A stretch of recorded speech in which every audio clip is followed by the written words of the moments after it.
We are drowning in information and starving for inspiration.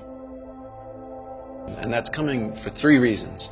There's too much volume of data, there's too much velocity, and there's too much complexity. So we are perceiving more information in a given day than someone in the Middle Ages read or experienced in an entire lifetime.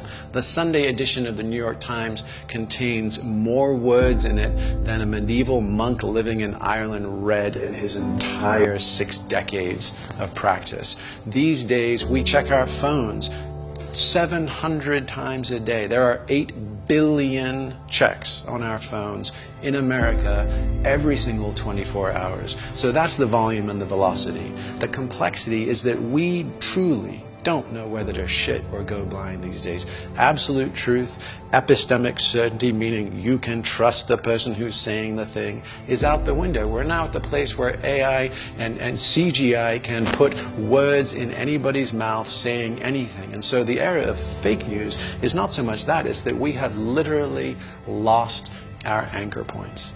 And so here we are drowning in information, but at the same time we're starving for inspiration. We crave meaning. We crave the things that make us feel that make us come alive, that let us feel that we know why we're here and what matters.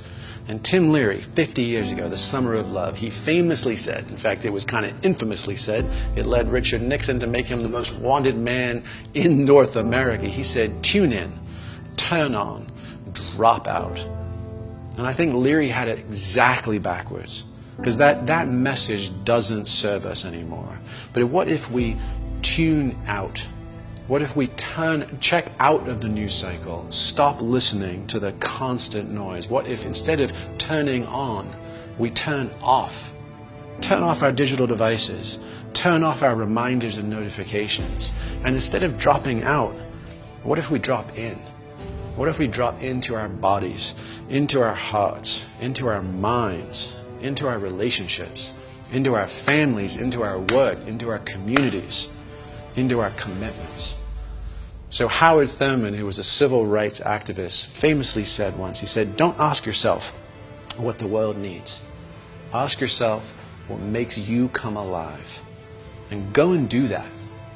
Because what the world needs is more of us to come alive.